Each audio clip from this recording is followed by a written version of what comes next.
نعبدو و نصلی علی رسولہ الکریم اما بعد فاعوذ باللہ من الشیطان الرجیم بسم اللہ الرحمن الرحیم۔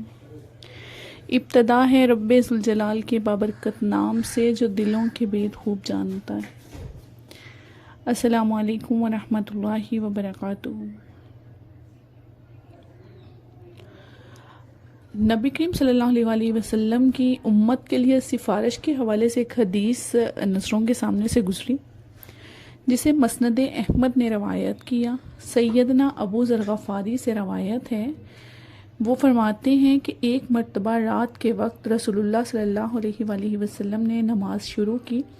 اور ایک ہی آیت کو بار بار دہراتے رہے حتیٰ کہ صبح ہو گئی۔ آپ صلی اللہ علیہ وسلم اسی کے ساتھ رکوع اور اسی کے ساتھ سجدہ کرتے رہے۔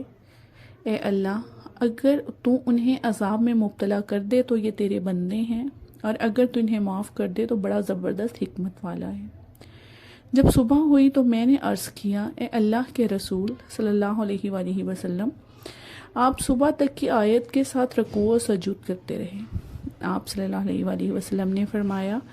میں نے اپنے رب عز و جل سے اپنی امت کے لیے سفارش کا حق مانگا تھا جو اس نے مجھے عطا کر دیا، اور انشاءاللہ یہ ہر اس شخص کو نصیب ہوگی جو اللہ عز و جل کے ساتھ کسی کو شریک نہیں ٹھہراتا، جسے مسند احمد نے روایت کیا ہے۔ تو اپنی امت کے لیے نبی کریم صلی اللہ علیہ وسلم نے شفاعت کا حق دعاؤں سے مانگا کہ اے اللہ، مجھے میری امت کے لیے شفاعت کا حق دے تاکہ میں اپنی امت کے گنہگاروں کو بخشوا سکوں۔ اللہ پاک نے بھی نبی کریم صلی اللہ علیہ وسلم کو شفاعت کا حق تجویز کر دیا، صرف اس شرط کے ساتھ کہ صرف اس شخص کے حق میں آپ کی شفاعت قبول ہوگی جس نے میرے ساتھ کسی کو شریک نہ ٹھہرایا ہوگا، کیونکہ وہ وحدہ لا شریک ہے، خالق مالک ہے، خالق کل ہے، ہر چیز پر قادر ہے، ہر چیز کا بنانے والا ہے۔ تو شرک جو ہے اس کے ساتھ کسی کو شریک کبھی ٹھہرایا نہیں جا سکتا۔ اس کی مثال سورہ اخلاص میں بہت واضح طور پر بہت زیادہ واضح بتائی گئی ہے کہ وہ ایک ہے، اس کا کوئی بھی شریک نہیں ہے، وہ وحدہ لا شریک ہے۔ تو کسی بھی انسان کی یہ نہیں ہونی چاہیے کہ وہ اللہ پاک کے کسی بھی کام میں یا اس کے ساتھ کسی کو شریک ٹھہرائے، کیونکہ اگر آپ چیونٹی سے لے کر درخت، جن، انسان، مطلب اللہ پاک کی ہر تخلیق کو دیکھا جائے تو اسے کبھی کسی کی مدد کی ضرورت نہیں پڑی۔ وہ وحدہ لا شریک ہے، اس نے سارا کچھ خود تخلیق کیا ہے۔ فرمایا گیا ہے کہ اگر اللہ فرماتا ہے کہ اگر میں بولوں کہ کوئی مچھر کا پر بنا دے تو تم لوگ وہ بھی نہیں بنا سکتے۔ سورہ البقرہ میں ہوتا ہے کہ مچھر کا پر بھی نہیں بنا سکتے، مطلب تم لوگوں کی اوقات ہی نہیں ہے، تم لوگ انسان ہو، امت ہو، تو جو اس کے ساتھ شریک نہیں ٹھہرائے گا اس کے حق میں نبی کریم صلی اللہ علیہ وسلم کی شفاعت جو ہے وہ قبول کی جائے گی۔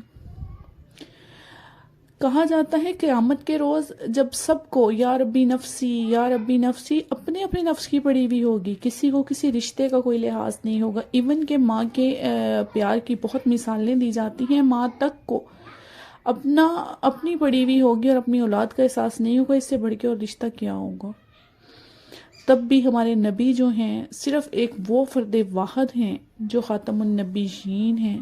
اللہ پاک کے محبوب ہیں، صرف وہ بولیں گے کہ یا ربی امتی، یا ربی امتی، اے اللہ میری امت۔ تب بھی میرے نبی کو اپنی امت کا ہوگا۔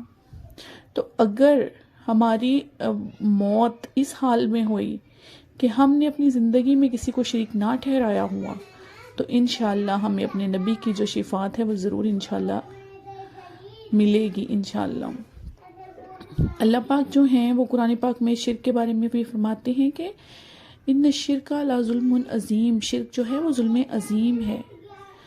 کہ شرک جو ہے وہ اتنا بڑا گناہ ہے۔ اللہ پاک فرماتے ہیں کہ میں ہر گناہ کو، جو بھی گناہ کیے ہوں گے مسلمانوں نے، مطلب یہ انسانوں نے، میں ان کو معاف کر دوں گا اگر میں چاہوں تو، لیکن شرک وہ گناہ ہے کہ جب کوئی بندہ کرے اور وہ میرے سے معافی مانگے گا تو ہی اس کو معاف ہوگا، مطلب اس کے بغیر اس کو معاف نہیں کیا جائے گا۔ اللہ پاک ہمیں شرک سے بچائے، کیونکہ شرک جو ہے وہ سب گناہوں میں سب سے بڑا گناہ ہے، اور اللہ تعالیٰ جو ہے ہمیں قیامت کے روز نبی کریم صلی اللہ علیہ وآلہ وسلم کی شفاعت نصیب فرمائے۔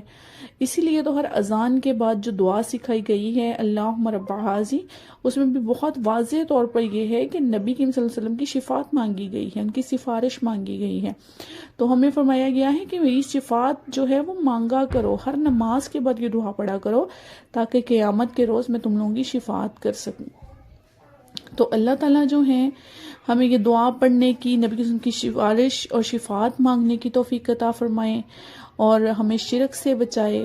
ہمیں ہر طرح کے اس گناہ سے بچائے، صغیرہ و کبیرہ گناہوں سے بچائے، تاکہ ہم قیامت کے روز نبی کریم صلی اللہ علیہ وسلم کی جو سفارش ہے اسے مستفید ہو سکیں،